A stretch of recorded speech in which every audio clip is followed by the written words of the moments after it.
So this winter we've had loads of snow and ice building in Scotland and it's been brilliant, and it's led us to do our how to fit your crampons video. And if we're techie enough, hopefully that'll be showing just up here in the screen.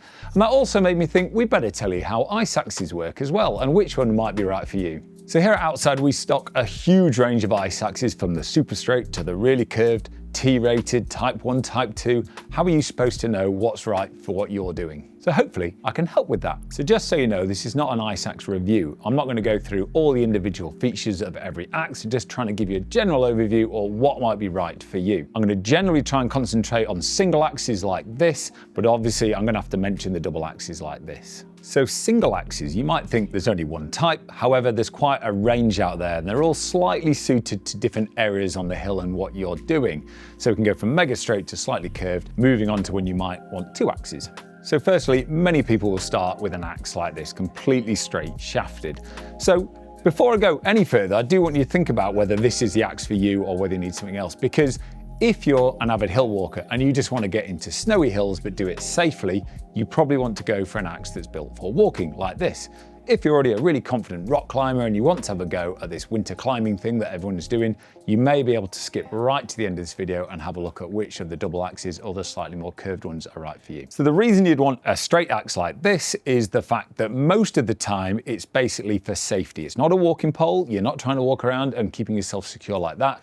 You hold it in this angle with the adze pointing away from you, and it feels comfortable in the hand and you're walking along. So the reason it's nice and straight is most of the time you will actually be plunging it into snow, maybe a bit of ice. Often when you're contouring around a hill, you might want to put it in for a bit of stability. But in the end, it's mainly there for safety. If you slip and fall in icy conditions, you can shoot off the end of the cliff and you can die. So the whole point is you can land on this and do an ice axe arrest. So that leads me on to telling you how to size an axe like this. So it is not a walking pole. You don't want it in the floor all the time, and it is not a swinging axe for climbing. You don't want to be swinging it like this all the time. What you're actually going to do is carrying it like this. And general rule of thumb is that you want the axe to be skimming the top of your boot or about 2 centimeters above your ankle. That should give you the right sort of length so you can use it if you do need to stable yourself and protect yourself. But also, when you arrest and you lie on it and you're sliding down a slope, you don't want too much sticking out here, and so it feels nice and comfortable. You can hold it securely. The geometries of an axe like this is actually more built to be carried this way. So as you can see, nice and comfortable when you've got a gloved hand, fitting nicely like that. Some of the other tools we'll move on to, you'll see a bit sharper up here because they're better for swinging and not so nice for holding. When you look closely at this as well, you'll actually notice it's not particularly sharp because, like I say, most of the time it's going to be in your hand. You don't want to rip your gloves up, and the likelihood of you actually using it's pretty low. It will definitely dig in snow and ice if you're arresting, but it's not particularly built for swinging and chopping and all that sort of thing.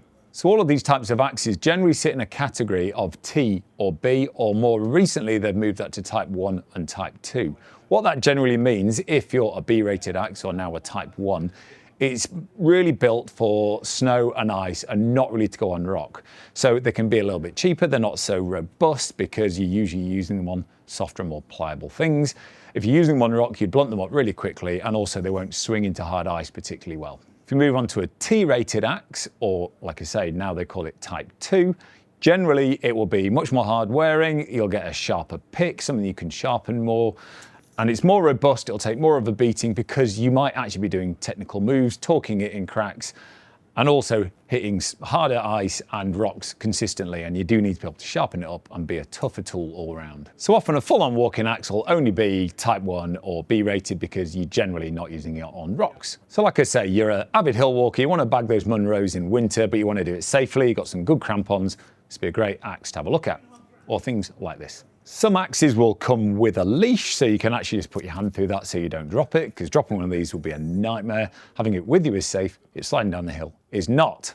The other option you can have is one of these elasticated bungee leashes, which you can clip to the axe, then you can take it on and off if you want. And this is quite useful if you're wearing a harness as well, because you can lark's foot that to your harness, and then you've got some adjustability. If you take a step forward in that type of area of single axe, you can move on to something with a slight bit more of a curve. So this has a few advantages. Obviously, it's still straight enough that you are plunging it, it will work well, but also it will lend itself to swinging a bit better if you're actually doing a few technical moves. So if you can imagine going up a steeper gully and you're actually plunging with it up here, you'll get a bit more clearance from the snow and ice. And of course, if you're swinging it into some ice, again, you've got a bit more curve, a bit more clearance, and it'll work a bit better. Often axes like this will have a slightly sharper pick, and often they'll come either hot forged or something like that, so they're a lot more robust and they'll take a bit more of a beating. You can see it's much sharper if you are sticking it into some turf or ice, it will take it a lot better. You've still got the adze on this end, which again actually feels quite nice and comfortable in the hand, and that can help with you chopping ledges if you need to stand a bit more comfortably. What a lot of tools like this do is they have this optional or sliding pommel or grip rest at the bottom. So that's quite handy because you're going to use this on a wide range of environments and terrains. So if you are swinging it, it's really nice to have a pinky rest at the bottom. You get a lot more grip if you're pulling hard on it.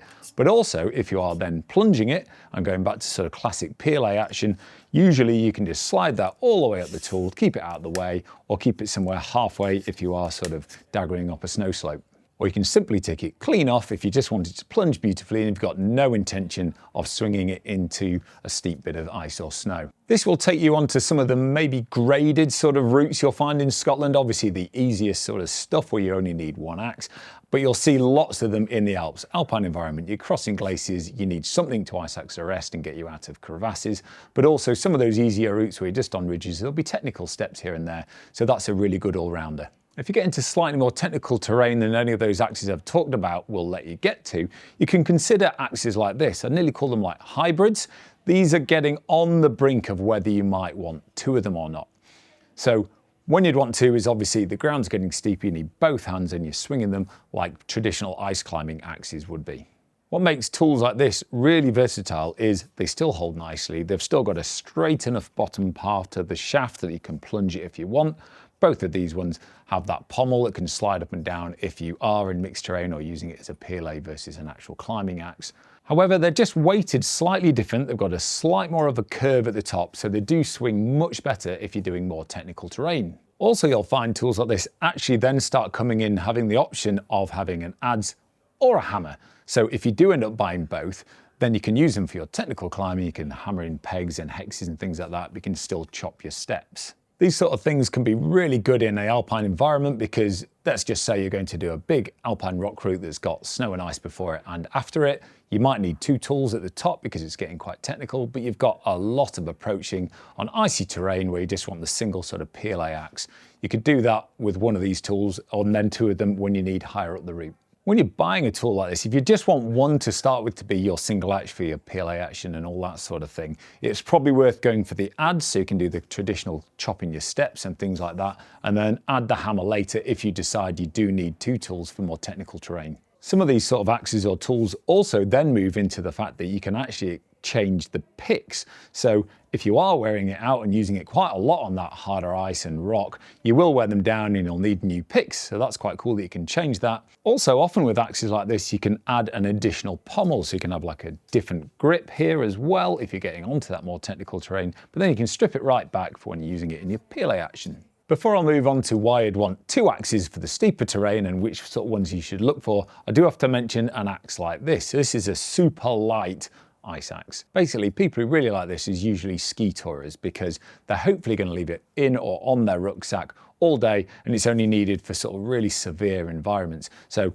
weight is key, so it's living on the back, but however, if you do use it, you've got all the functionality I just showed you from all of those other axes. However, being lighter is not always great, so it won't take as much as a beating if you're using it a lot. And also swinging a tool like this can be quite hard because there's no weight to the head. It doesn't sort of ka-chung into the ice like you really want it to. However, having it with you, opposed to not having it with you, can save your life. So having a lightweight axe can be really worthwhile.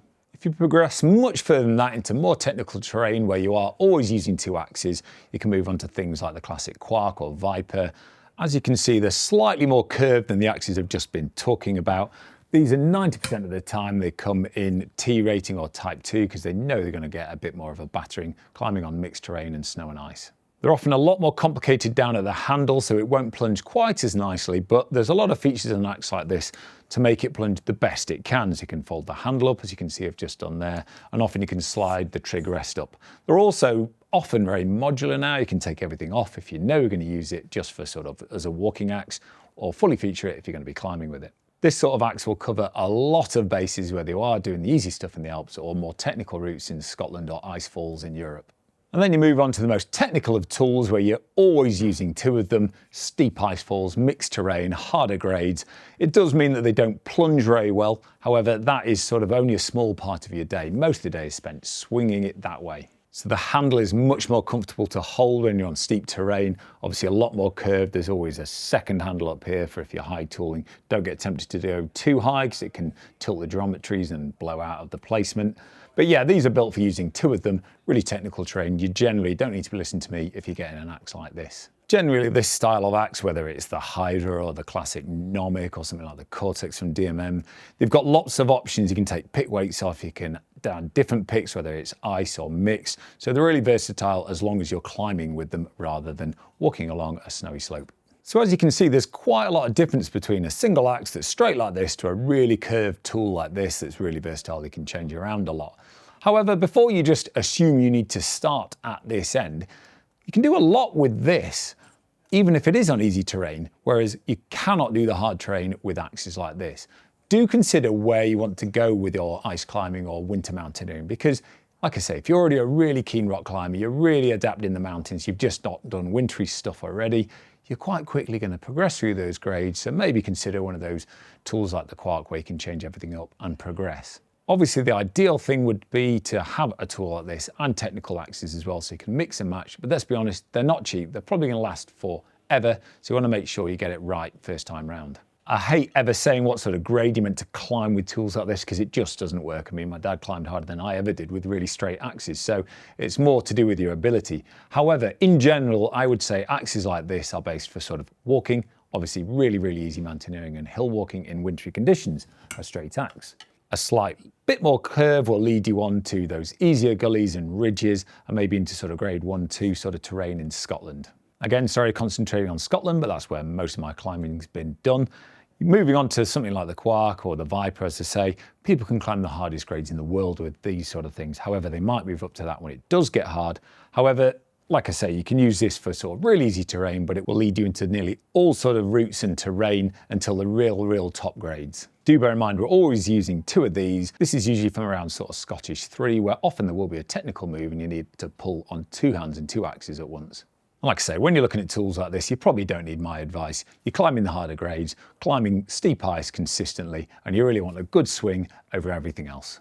So I do realise I've just covered a lot of information really quickly there. If you want to get out there and be safe, maybe come to the shop, have a swing of the wall, have a feel, talk to the experts, because there's so much information, you've got to be safe and get it right. But hopefully that'll lead you in the right way, so you know which tools you're going to look at, and hopefully you'll get on the right grade routes and have a good time safely.